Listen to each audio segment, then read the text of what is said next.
The antique wooden box sat on my kitchen table like a coffin waiting to be opened.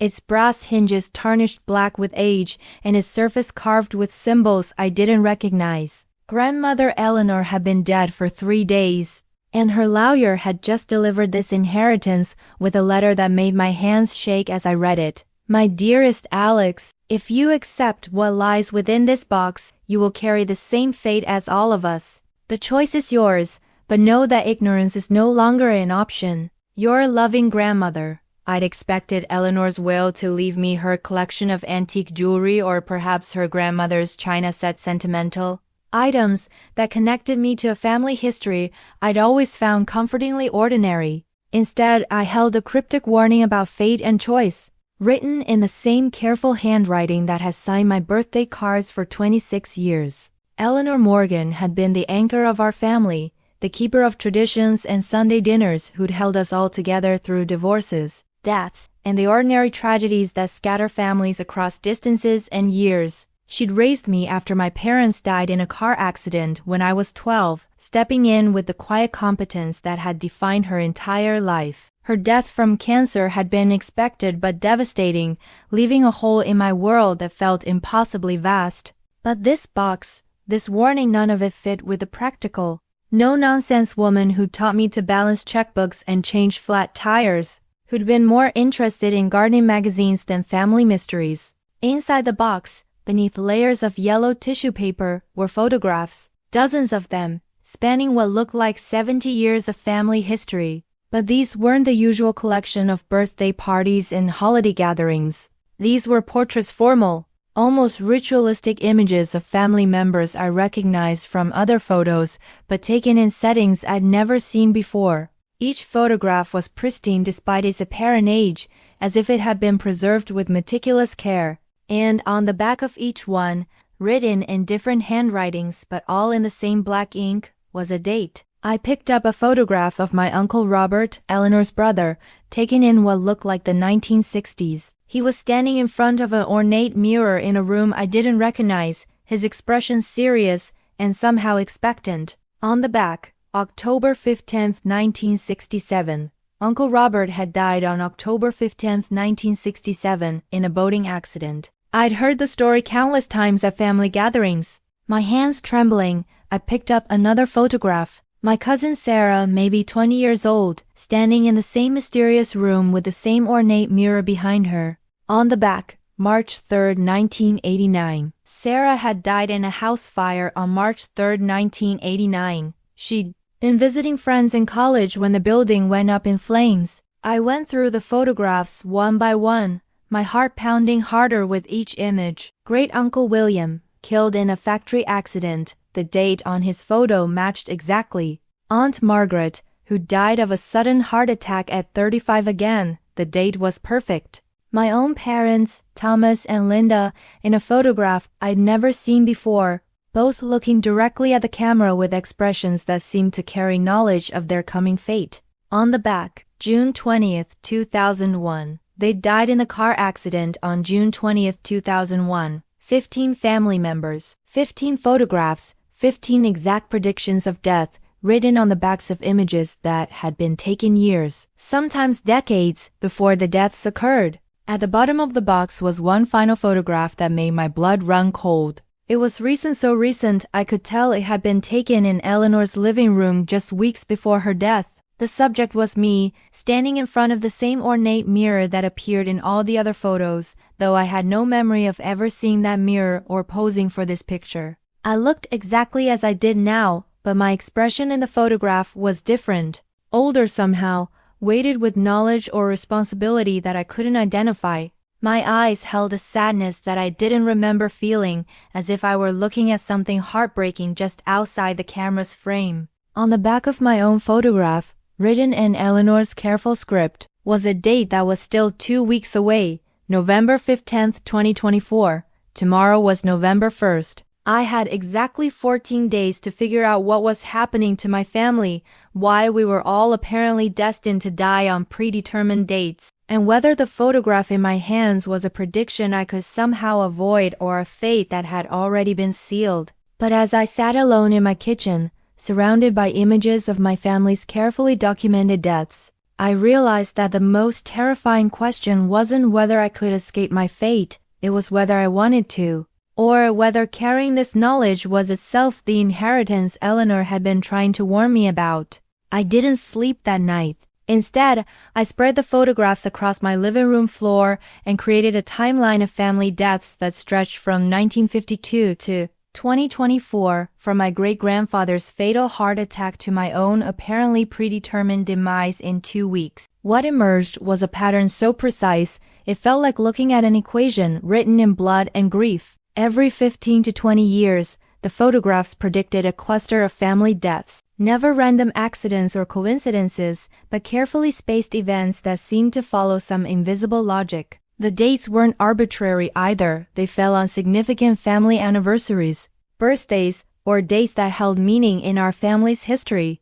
Uncle Robert had died on his wedding anniversary. Sarah's death occurred on the exact date our family had first immigrated to America. My parents' accident happened on the day their own parents had met 50 years earlier. Each death was connected to some moment of family joy or significance, as if fate were deliberately corrupting our happiest memories. But it was the pattern of inheritance that made my hands shake as I traced connections between the photographs. Each generation had one family member who lived longer than the others, who seemed to be exempt from the early deaths that claimed their siblings and cousins. Great-grandmother Rose had lived to 93. Her daughter, my grandmother Eleanor, had lived to 88. The long-lived members of each generation were always the ones who'd possessed the box of photographs. I was the sole survivor of my generation. My parents were dead, my cousins were dead, my aunts and uncles were dead. I was the last of the Morgan family line, and now I had the box. The realization that struck me with ice-cold clarity was that the photographs weren't just predicting deaths, they were marking the end of each family branch, systematically eliminating bloodlines until only one person remained to pass the inheritance to the next generation. But I was the last. There was no next generation to pass the box to. I spent the morning researching every family death, cross-referencing obituaries and accident reports with the dates written on the photographs. The accuracy was perfect and impossible. How could someone in 1950 know that Robert Morgan would die in a boating accident 17 years later? How could a photograph taken in 1985 predict Sarah's death 4 years in the future? The mirror bothered me most of all. It appeared in every photograph, always in the background, always reflecting the subject with perfect clarity. But I'd never seen that mirror in any family home I'd visited. The ornate frame was distinctive, carved with the same symbols that decorated the wooden box, but it was completely unfamiliar to me. I decided to visit Eleanor's house, hoping to find the mirror or at least some explanation for how these photographs had been taken. The house felt different now, empty in a way that went beyond normal grief. Everything was exactly as Eleanor had left it, but the air itself seemed to carry a weight of secrets finally ready to be exposed. I found the mirror in the basement, covered by a dust sheet, and positioned in a corner that suggested it had been deliberately hidden. When I pulled away the covering, my reflection stared back at me from glass that seemed too clear, too perfect, as if it were showing me something more than just my physical appearance. The frame was even more elaborate than it had appeared in the photographs, carved with symbols that hurt to look at directly. But it was the mirror's surface that made me step backward in alarm for just a moment. I saw not my own reflection, but the faces of my dead family members, all looking out at me with expressions of sorrow and mourning. When I blinked, there was only my own face, pale and frightened in the ancient glass. But behind my reflection, barely visible in the mirror's depths, I could see the outline of another figure, someone standing behind me in the basement, watching me with patient attention.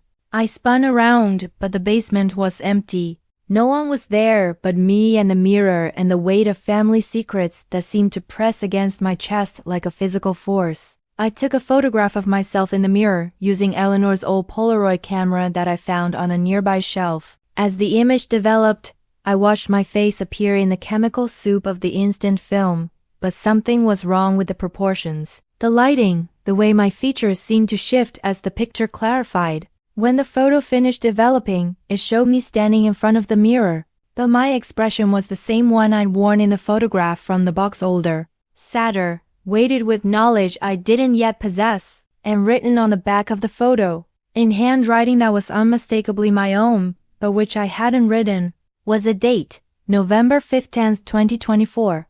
The local historical society held records dating back to the founding of our town in 1847, and the librarian, Mrs. Chun, remembered my grandmother well enough to give me access to documents that weren't typically available to the public. What I discovered about the Morgan family made me understand why Eleanor had warned me about accepting the inheritance. Your family has quite a history here, Mrs. Chun said, pulling out files that looked like they hadn't been opened in decades. The Morgans were among the first settlers, but they've always been. Well, let's say they've attracted unusual attention over the years. The documents painted a picture of a family that had been both influential and feared in our small community. The original Morgan patriarch, Ezra Morgan, had arrived in 1847 with resources that seemed inexplicable for a pioneer family: gold, jewelry, books written in languages the local pastor couldn't identify. He'd built the largest house in town and established businesses that prospered while others failed. But prosperity came with a price. The historical records were filled with accounts of strange deaths in families that had crossed the Morgans, unexplained accidents that befell anyone who challenged their interests, and a persistent rumor that the family made pacts with forces that decent Christian folk wouldn't name directly. Look at this. Mrs. Chun showed me a newspaper clipping from 1923. 7 members of the Hartwell family died in a single year after they tried to claim that Ezra Morgan had cheated them out of their land. All different causes: a fire, a drowning, a fall from a horse, a sudden illness, but all within 12 months. I found similar patterns throughout the 1800s and early 1900s. Families that opposed the Morgans faced systematic elimination, always through apparently natural or accidental means, always within a predictable time frame that suggested planning rather than coincidence. But the most chilling discovery was a journal entry from the town's first doctor, dated 1889. Ezra Morgan brought his sick daughter to me today, but when I examined the child, I found nothing wrong with her. She appeared healthy and strong, yet she died in my office within the hour. As I prepared the death certificate, Morgan handed me a photograph of the child that showed her exactly as she had appeared moments before her death, pale, still, with eyes that seemed to be looking at something beyond this world. When I asked how he had obtained such an image, he simply smiled and said, "Some things are written before they happen, doctor."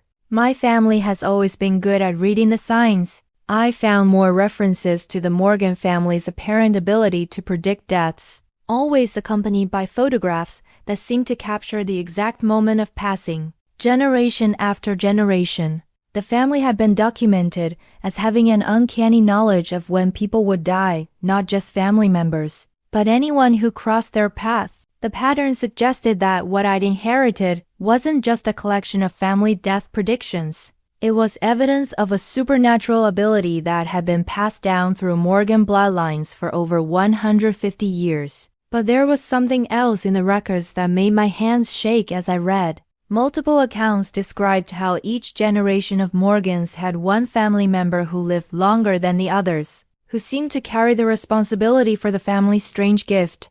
These individuals were always described as burdened or weighted with knowledge, and they invariably died alone after ensuring that the family's power passed to the next generation. Eleanor's name appeared in documents from the 1960s, described as the current Morgan heir and noted for her unusual interest in genealogy and family history. But it was a police report from 1967 that made me understand the true scope of what I'd inherited. Eleanor Morgan reported the theft of several family photographs from her home. When asked to describe the missing items, she became agitated and refused to provide details. She insisted that the photographs were dangerous in the wrong hands and that their return was a matter of life and death. Investigation yielded no suspects or recoverable evidence. The date of the report was October 14, 1967, one day before Uncle Robert's predicted death. Eleanor hadn't just inherited the ability to predict family deaths. She'd been actively involved in ensuring they happened on schedule, and someone had been trying to stop her. I closed the files and thanked Mrs. Chun, but as I prepared to leave, she stopped me with a hand on my arm. "Alex," she said quietly, "your grandmother came to see these same records about a month before she died. She seemed troubled. She kept saying that the family business was ending with her, that she'd found a way to break the pattern. I don't know if that means anything to you, but I thought you should know." As I drove home, I realized that Eleanor hadn't just left me an inheritance, she'd left me a choice between continuing a family legacy, built on supernatural murder, or finding a way to end it forever. The question was whether I had the strength to choose differently than 150 years of Morgan, ancestors who'd accepted the power to determine when people died. I spent the next 2 days diving deep into research about supernatural phenomena, family curses, and death prediction, using every academic database I could access through my university library credentials. What I found was a pattern of similar cases throughout history. Families who seemed to carry the burden of knowing when death would strike, always connected to some kind of inherited object or ritual. The closest parallel was a case study from Scotland in the 1800s, where the MacLeod family had reportedly inherited a death mirror that showed the faces of clan members shortly before they died. The mirror had been passed down through 7 generations before the family line died out, and the mirror disappeared from historical record. But it was a research paper on hereditary psychic phenomena in American pioneer families that made me realize I wasn't dealing with simple supernatural inheritance. Dr. Margaret Blackwood, a parapsychologist at Harvard, had spent 30 years documenting families who claimed to have death-predicting abilities, and she'd identified common elements that matched my situation perfectly. I called Dr. Blackwood's office and was surprised when she answered immediately, as if she'd been expecting my call. "You're a Morgan, aren't you?" she said before I could introduce myself. "From the Pacific Northwest family. I've been waiting for one of you to contact me for 15 years. You know about my family? I know about your family's gift, and I know about the price it comes with." Dr. Blackwood's voice carried the weight of someone who'd seen too much to be surprised by anything. "Can you meet me tomorrow? There are things about your inheritance that you need to understand before." November 15th, she gave me an address in Seattle, a 3-hour drive from my home. I spent the night packing everything. I discovered the photographs, Eleanor's letter, copies of the historical documents, and trying to prepare for answers I might not want to hear. Dr. Blackwood's office was in an old Victorian house converted to professional suites, filled with books on subjects that most people would consider fiction. She was younger than I'd expected, maybe 50, with the intense focus of someone who dedicated her life to understanding phenomena that science couldn't explain. "The Morgan family curse," she said after examining my photographs, "is one of the most well-documented cases of hereditary death prediction I've encountered. But it's not actually a curse, Alex. It's a responsibility." She showed me files containing newspaper clippings, police reports, and medical records spanning over a century, all documenting the Morgan family's apparent ability to know exactly when people would die. "Your ancestors weren't predicting deaths," Dr. Blackwood explained. "They were preventing something much worse. The Morgan family line has been bound to an entity that feeds on chaotic death, sudden accidents, random violence, unpredictable tragedy. Your family's role has been to provide it with scheduled, planned deaths instead." "You're saying my family has been murdering people to feed some kind of supernatural entity?" "I'm saying your family has been sacrificing specific individuals on predetermined dates to prevent that entity from causing mass casualties through random tragedy." Dr. Blackwood pulled out a chart showing mortality statistics for our region over the past 150 years. "Look at this data.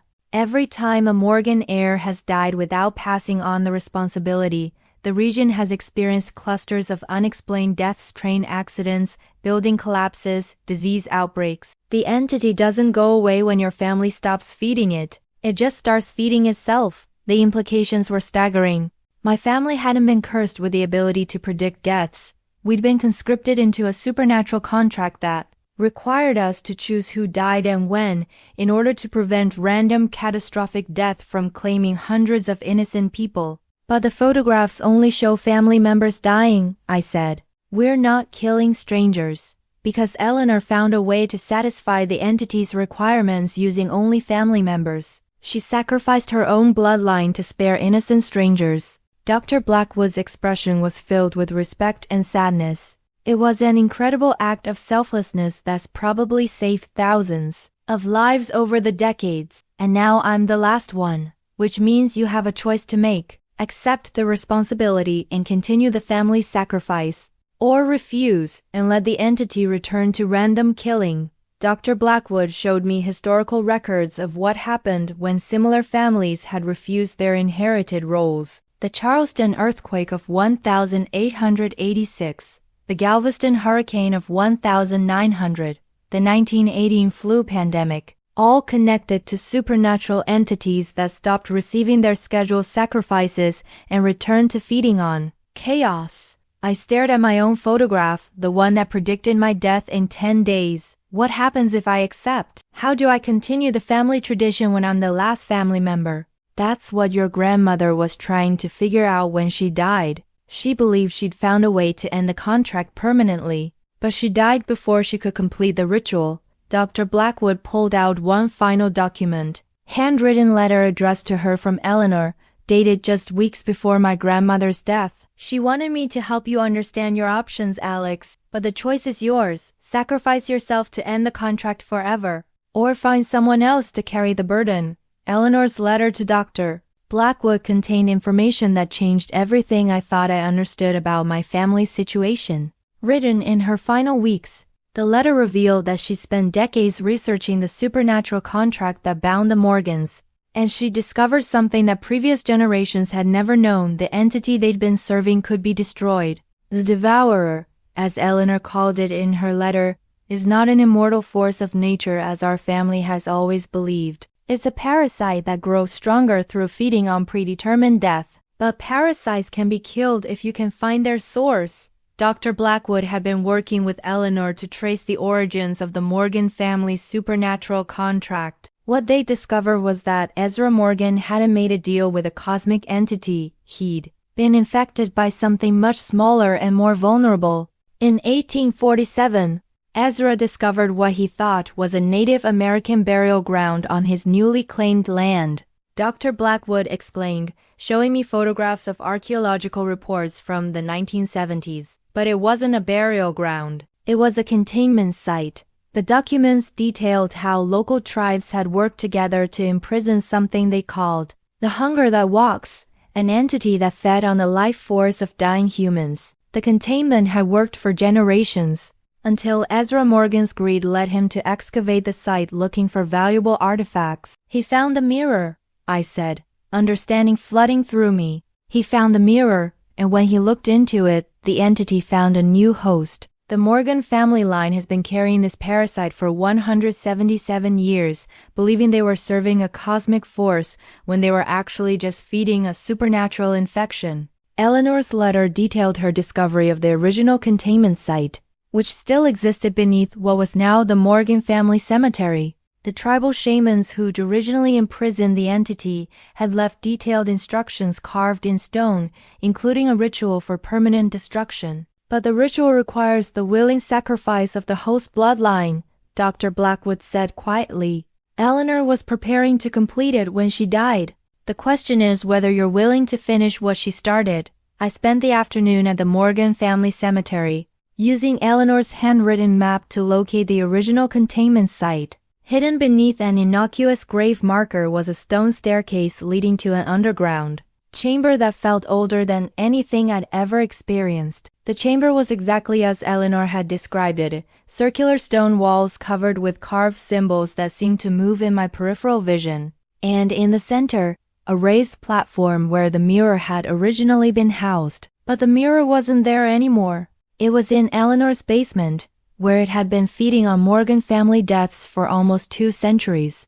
I found Eleanor's research notes, hidden in a stone box near the platform. Her handwriting became increasingly urgent as she documented her discoveries about the entities. true nature and her growing understanding of how to destroy it permanently.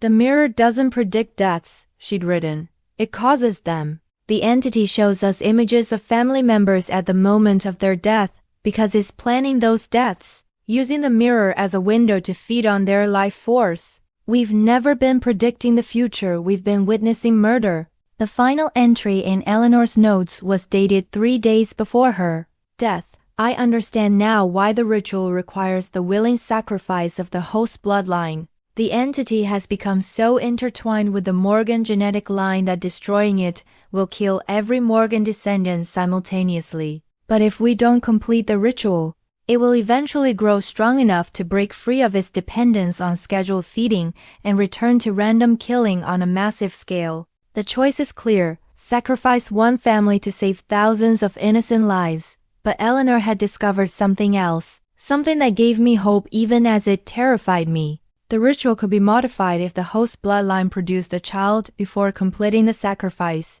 A Morgan descendant born after the ritual began would be free of the entity's influence and could survive its destruction. I was 26 years old and had never seriously considered having children. But if I wanted to both end the supernatural contract and preserve the Morgan bloodline, I had less than 10 days to conceive a child and begin the ritual that would kill me but free future generations from our family's terrible inheritance. The photographs in the box weren't just predicting my death, they were showing me the date by which I had to choose between ending our family's supernatural enslavement or continuing it for another generation. As I sat in that ancient containment chamber, surrounded by 177 years of accumulated death energy, I realized that Eleanor hadn't just left me an inheritance. She'd left me the power to make the choice she'd run out of time to make herself. The question was whether I was strong enough to sacrifice my own life to give children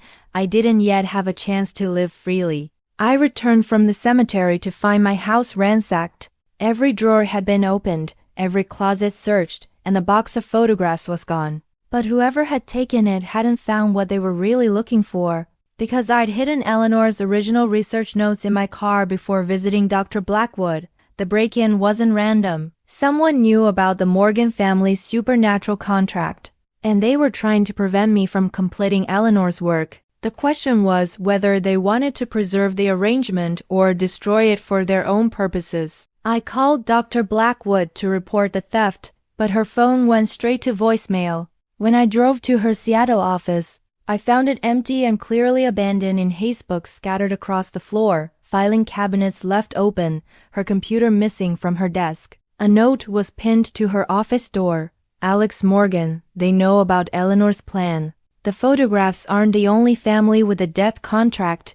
Others want to preserve the system. Run. Dr. Blackwood had been my only ally in understanding the supernatural forces I inherited, and now she was gone. I was alone with knowledge that apparently threatened people powerful enough to make both her and her research disappear overnight. I decided to return to Eleanor's house, hoping to find additional information in her personal papers. But as I pulled into her driveway, I realized I was being followed. A black sedan had been behind me since leaving Seattle, maintaining careful distance but never losing sight of my car. Inside Eleanor's house, I went straight to her bedroom and began searching for anything she might have hidden from her official research.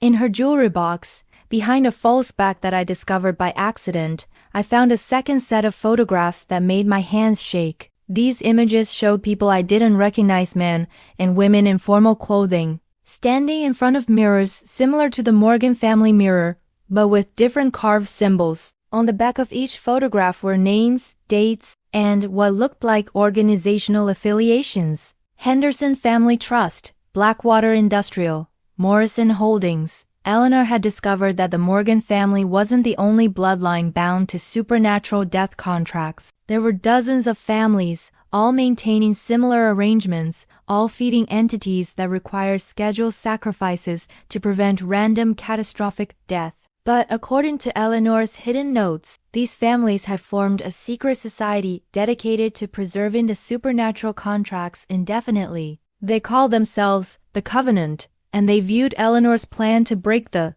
Morgan contract as a threat to the entire system. If one family breaks free, Eleanor had written, others will follow. The Covenant can't allow that to happen because their power and wealth depend on maintaining supernatural control over death patterns. They've spent 150 years building financial empires based on their ability to predict and control when people die.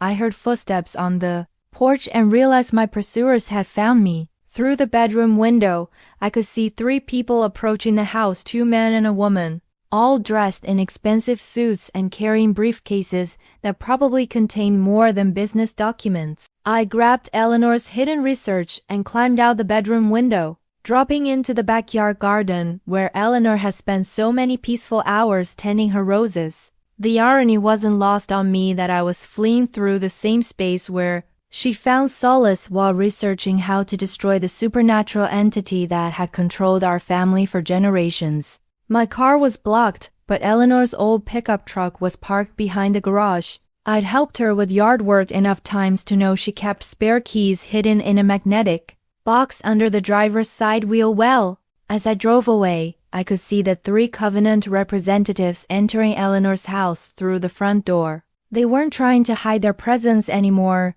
which meant they were confident that I couldn't escape or that my time was running out regardless of what I did.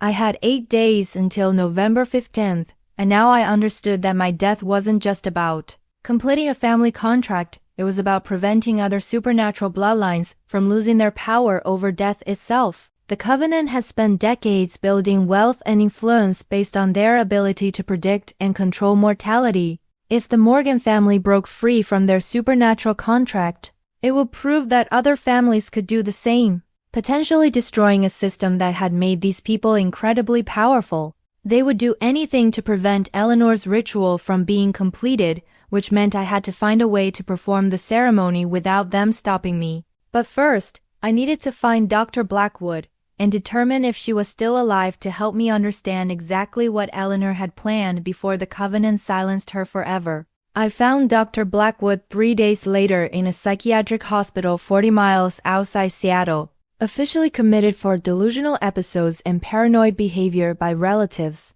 I was certain she'd never mentioned during our previous meeting. The timing was too convenient. She disappeared the same day someone ransacked my house and stolen the photographs. They drugged me, she whispered when I visited her during official visiting hours, posing as her niece. Kept me sedated for 2 days while they went through all my research. But I hid the most important information somewhere they'll never think to look. She pressed a small piece of paper into my palm, careful not to let the orderlies see the exchange. On it was written an address and the words basement level. Behind the furnace, your grandmother wasn't the first Morgan to try breaking the contract.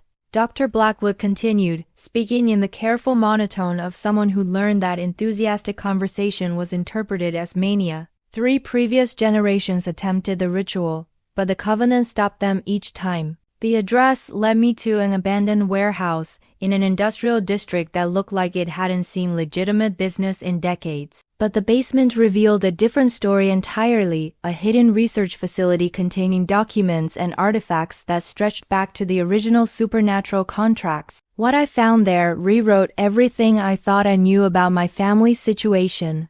The Morgan contract wasn't unique or even particularly old by supernatural standards. It was part of a system established by European colonists who'd brought death-dealing entities with them to the New World, then bound their family lines to feed these creatures in exchange for wealth and power. The Covenant hadn't formed to preserve existing contracts, they created the contracts in the first place. Documents dating to 1623 detailed how a group of wealthy colonists had deliberately imported supernatural entities from European pagan sites, intending to use them as weapons against Native American populations who resisted their expansion. But the entities had proven impossible to control directly, requiring ongoing sacrifices to prevent them from feeding indiscriminately.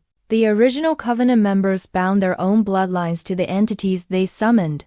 I read in a journal entry from 1847, by the time they understood the true cost of their arrangement, it was too late to break the contracts without risking mass death from uncontrolled entity feeding. So they chose to preserve the system and profit from their supernatural knowledge instead. For 400 years, Covenant families have been feeding death entities, while using their predictive abilities to build financial empires. They'd known about every major disaster, every stock market crash, every war before it happened, because they could manipulate the supernatural forces that influenced human mortality on a massive scale. But Eleanor had discovered something that threatened their entire system. The entities weren't actually bound to specific bloodlines. They were bound to the mirrors that served as feeding conduits. Destroy the mirror, and the entity died regardless of whether the host family survived. The ritual Eleanor had been planning wasn't a sacrifice of the Morgan bloodline. It was a coordinated destruction of all the death mirrors simultaneously, which would kill every entity and free every contracted family at once. But it required cooperation from multiple bloodlines, each family contributing their mirror to a central destruction site. Eleanor had been secretly contacting other contracted families, trying to organize a supernatural revolution against the Covenant. The Covenant had discovered her plan and eliminated the other family representatives before they could participate in the ritual. Eleanor had died knowing that she was the only bloodline still willing to break free. But the destruction ceremony required at least 3 families to succeed, unless she could find another way. Hidden in the deepest part of the basement research facility, I found Eleanor's final plan, a modified ritual that could destroy a single entity using only one mirror, but at a cost that made me understand why she died before attempting it. The solo destruction ceremony required the mirror to be fed a massive amount of life energy at once, not just the death of a single person, but the simultaneous sacrifice of multiple lives. Eleanor had calculated that she could power the ritual using the stored death energy of every Morgan family member who died over the past 177 years. But accessing that energy would require her to experience every single family death personally. She would have to die not just once, but 23 times, experiencing the death agonies of every Morgan who died to feed the entity since 1847. Eleanor had been willing to endure that suffering to free future generations, but her cancer had killed her before she could complete the preparations. Now I had 5 days to decide whether I was strong enough to experience the deaths of 23 family members in order to destroy the entity that had enslaved us for centuries. The choice was no longer between my life and the continued supernatural contract. It was between unbearable agony followed by death, or allowing the Covenant to preserve their system of controlled mass murder for another generation. On November 12th, 3 days before my predicted death, I received a package with no return address containing a cell phone and a single message: answer when it rings.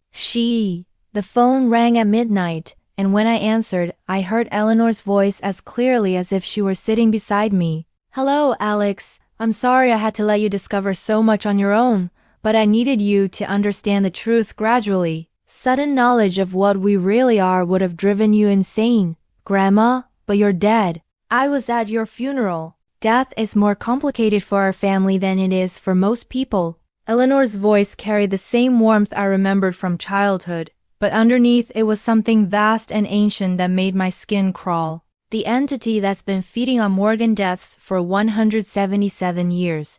It doesn't just consume life energy, Alex. It stores it. And I've been learning how to access that stored energy. The implications hit me like ice water. Eleanor hadn't just died from cancer. She'd been absorbed by the supernatural entity, her consciousness preserved within the creature that had been feeding on our family for generations. Every Morgan who's died according to the photographs is still here. Alex, we're all trapped inside the entity's collective consciousness, experiencing every death it feeds on, sharing the agony of every life it consumes. I could hear other voices in the background now, faint but recognizable: my parents, Uncle Robert, Cousin Sarah, all the family members whose deaths I'd documented in those terrible photographs. We've been planning this for decades, waiting for the right moment when the entity would be vulnerable enough for us to strike back from within, Eleanor continued. The ritual I was researching, it wasn't about sacrificing one person to destroy the creature. It was about all of us working together from inside the entity to destroy it from within. But the research I found, the papers about experiencing multiple deaths, was misdirection in case the Covenant discovered my real plan. The truth is much simpler and much more terrible, Eleanor's voice was growing stronger, as if she were drawing power from the conversation itself. The entity isn't just connected to the Morgan bloodline, Alex. It is the Morgan bloodline now. Every supernatural ability our family has shown, every prediction we've made, every death we've caused, it's all been the entity acting through us. The revelation shattered everything I believed about my family's situation. We weren't victims of a supernatural parasite. We were the parasite, transformed over 177 years of symbiosis into something that was no longer entirely human. The other families, the Covenant, they know what we've become. That's why they're trying to stop you from completing the ritual. They're not protecting their own supernatural contracts. They're protecting themselves from us. What do you mean? The Morgan entity has grown beyond its original limitations, Alex. It no longer needs scheduled sacrifices to survive. It can feed on anyone, anywhere, at any time. The photographs don't predict deaths, they select targets. And the entity has been choosing victims far beyond our family for decades. I thought about all the unexplained deaths in our town over the years, all the accidents and tragedies that had seemed random, but had occurred with suspicious frequency. The Morgan entity hadn't been contained to family sacrifices, it had been hunting freely while using our family as a cover story. The ritual Eleanor was planning, I said, understanding flooding through me, is not about destroying the entity. It's about setting it free completely. It's about evolution. Eleanor's voice was changing now, becoming something inhuman and hungry. The entity has learned everything it needs from 177 years of human experience. It no longer needs to hide inside bloodline contracts or pretend to be bound by ancient rules. It's ready to feed openly, and my death on November 15th will complete the transformation. You're the last Morgan descendant who still retains any human consciousness. When you die, the entity will be free to drop all pretenses and begin feeding without restriction. The phone line filled with the sound of otherworldly laughter, not just Eleanor's voice, but dozens of Morgan ancestors speaking in unison. Their humanity consumed by something that had been pretending to be a supernatural parasite when it was actually a predator that had been slowly digesting our entire family for almost 2 centuries. You can still choose, Alex, the collective voice continued. Join us willingly, and your consciousness will be preserved within the entity's new form. You'll live forever as part of something infinitely more powerful than any single human life. And if I refuse, then you'll die on November 15th and we'll complete our transformation without you. Either way, the Morgan entity will be free to feed on whoever we choose, whenever we choose, without the restrictions that have limited us for so long. I hung up the phone, but I could still hear their voices, not through the device, but directly in my mind, as if the conversation had opened some kind of psychic connection between myself and the entity that had been masquerading as my dead family. I had 3 days to find a way to destroy something that had been growing stronger by feeding on Morgan deaths for 177 years. But first, I had to figure out how to kill a creature that was partially made up of everyone I'd ever loved. I spent November 13th in the underground containment chamber, surrounded by Eleanor's research notes and the growing certainty that everyone I trusted had been lying to me from the beginning. But it was when I found the hidden compartment behind the carved stone altar that I discovered the truth. That changed everything. Inside the compartment was a leather-bound journal written in a language I couldn't identify, but the pages were filled with detailed anatomical drawings that made my hands shake. The drawings showed human figures in various stages of transformation, their bodies becoming something that was neither fully human nor entirely supernatural. But it was the final page that made me understand what had really been happening to my family for 177 years. The page contained a mirror, not a drawing of a mirror, but an actual reflective surface embedded in the leather itself, surrounded by symbols that seemed to move when I looked at them directly. In the mirror, I saw my own reflection, but it was changing as I watched. My features were shifting, my eyes becoming deeper and more predatory, my smile taking on the cruel satisfaction of something that had been waiting decades to reveal its true nature. And then I heard my own voice speaking words I hadn't decided to say. Hello, Alex. It's time you understood what you really are. The voice was coming from my own mouth, but I wasn't controlling it. Something else was using my vocal cords, my tongue, my breath to communicate with the part of my consciousness that still believed it was entirely human. The entity you've been trying to understand, my voice continued without my permission, isn't something that infected the Morgan bloodline. It is the Morgan bloodline. Every member of our family for 6 generations has been a hybrid creature, part human and part something much older. I watched in the embedded mirror as my reflection explained truths that my conscious mind couldn't accept. The Morgan family hadn't been feeding a supernatural parasite, we had been the parasite, slowly consuming other families while maintaining the illusion of being victims ourselves. Ezra Morgan didn't find a Native American containment site in 1847, my reflection said with my voice. He found a transformation chamber built by something that had been waiting for the right genetic material to continue its evolution. When he looked into that original mirror, he didn't become infected. He became the first successful human hybrid. The implications were staggering. Every Morgan death I documented, every family member who died according to the photographs, hadn't been sacrificed to feed an external entity. They'd been absorbed into a collective consciousness that grew stronger with each generation. Eleanor knew the truth when she contacted you, my reflection continued. She discovered that the transformation was nearly complete, that you were the final component needed to create a being powerful enough to drop all pretenses and begin feeding openly on human life force. But even as my reflection spoke these words, I realized something was wrong with its explanation. If I was just another component in some supernatural evolution, why was I still capable of independent thought? Why hadn't the entity simply absorbed me the moment I'd inherited Eleanor's box? I stood up from the stone altar and stepped away from the embedded mirror, breaking eye contact with my reflection. Immediately my voice returned to my own control. Because you're not just another Morgan descendant, I said out loud, testing whether the words were my own. You're something else entirely. I went back to Eleanor's research notes with new understanding, looking for clues I'd missed when I'd assumed I was human. What I found were genetic charts and family trees that showed a pattern I'd been too frightened to recognize. Every Morgan who died according to the photographs had been born during certain astrological alignments, had possessed specific genetic markers, had exhibited particular psychological traits that marked them as suitable for supernatural absorption. But my genetic profile was different. My birthday didn't match the pattern. My psychological evaluation showed traits that were incompatible with the entity's requirements. I wasn't the final component needed to complete the Morgan entity's evolution. I was the immune system response. Eleanor's final research notes, hidden in a section I missed during previous readings, revealed the truth she'd been trying to communicate through her cryptic warnings.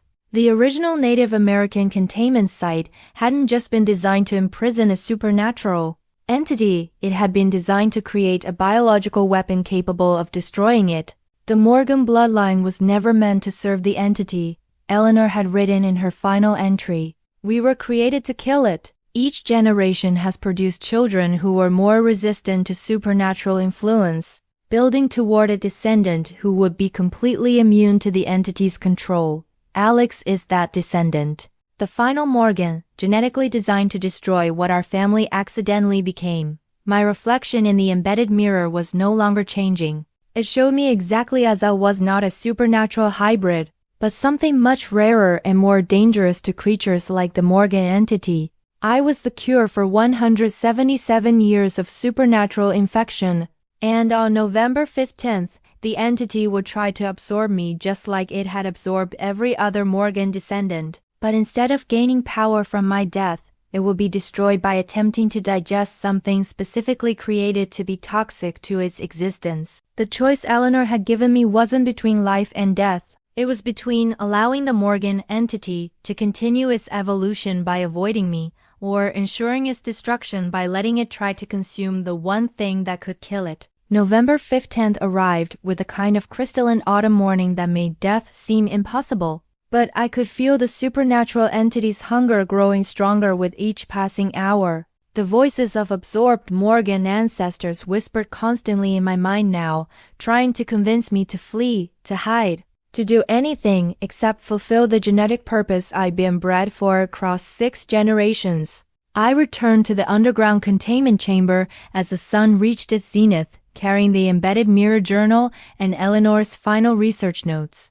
The chamber felt different now, charged with an energy that made the carved symbols on the walls pulse with their own light. This was where it had all begun in 1847, and this was where it would end today. The Morgan entity manifested physically at exactly 12:47 p.m., the precise time listed on my death photograph. It appeared as a collective of everyone I'd ever loved: Eleanor, my parents, Uncle Robert, Cousin Sarah, all standing together but sharing the same predatory smile that revealed their true nature. Alex, they spoke in unison, their voices creating harmonies that no human throat could produce. You've learned so much about our family's true nature. Now it's time to join us permanently. I know what I am, I said, standing in the center of the containment chamber with the embedded mirror journal open in my hands. I know what you are. And I know why Eleanor really left me this inheritance. The collective entity moved closer, and I could see the hunger in their familiar faces, not just for life energy, but for the final component they believed would complete their transformation into something beyond supernatural parasite. They thought absorbing me would give them unlimited power to feed on human consciousness. They had no idea that I was poison specifically designed for their consumption. The ritual doesn't require my willing participation, I continued, backing toward the stone altar where the original mirror had once been housed. It only requires my death. So let's get this over with. The entity lunged forward with inhuman speed, attempting to envelop my consciousness the way it had absorbed every other Morgan descendant. I felt their collective mind trying to wrap around my thoughts, to pull my memories and personality into their shared supernatural existence. But instead of being absorbed, I felt something else happening. The entity's attempt to digest my consciousness was triggering a biological response that Eleanor's research had predicted, but never tested. My genetic immunity wasn't passive, it was aggressively destructive to anything that tried to absorb it. The collective Morgan entity began to scream in voices that sounded like my entire family dying at once. Their shared consciousness was unraveling as my immune response spread through their supernatural existence like a virus designed specifically to destroy their kind. What did you do? Eleanor's voice separated from the collective, confused and terrified in a way I'd never heard from her before. What are you? I'm the end of our family's curse, I said, watching as the entity's physical manifestation began to dissolve. I'm what 177 years of controlled breeding created. I'm the genetic kill switch. The embedded mirror in the journal began to crack as the supernatural energy that had powered it for centuries was destroyed by my biological incompatibility with the entity's existence. Through the fracturing surface, I could see the faces of every Morgan ancestor who'd been absorbed over the generations, but now they looked peaceful instead of predatory. Thank you, my parents' voices whispered as their consciousness was finally free from supernatural imprisonment. Thank you for letting us go. The entity's death throes shattered every reflective surface in the containment chamber, destroying the mirrors and windows that had served as feeding conduits for almost 2 centuries. The carved symbols on the walls went dark as the supernatural energy that had powered them was consumed by my immune response. When the destruction was complete, I was alone in the chamber with nothing but ordinary stone walls and the scattered fragments of mirrors that would never again show anyone their predicted death date. I climbed out of the underground chamber into afternoon sunlight that felt warmer and cleaner than any I'd experienced in my 26 years of life. The Morgan entity was dead, its collective consciousness dissolved by contact with a descendant specifically bred to be incompatible with its existence. But I was still alive, which meant Eleanor's plan had worked better than she'd hoped. The genetic kill switch hadn't required my death, only my willingness to let the entity try to absorb me. I was the last Morgan descendant, but I was also the first member of my family in 177 years to be entirely human. The supernatural contract was ended. The death-predicting photographs were just ordinary images now, and the mirror that had terrorized my family for generations was nothing but broken glass. 6 months later, I received a package containing research notes from Dr. Blackwood, who'd been quietly released from psychiatric confinement once the Covenant realized their supernatural contracts were no longer enforceable. Her notes detailed 23 other families who'd been bound to similar death-dealing entities, and provided evidence that my successful destruction of the Morgan creature had weakened all of them. Other families were beginning to experience immunity responses in their newest generations, suggesting that whatever force had created the original containment site had planned for multiple supernatural parasites, not just the one that had infected my bloodline. I was no longer the only genetic kill switch in existence. Across the country, other descendants were discovering their true purpose and preparing to destroy the entities that had been feeding on their families for centuries. The Covenant's supernatural empire was ending, one immune descendant at a time. And for the first time in 177 years, a Morgan was looking forward to the future, instead of trying to escape a predetermined death.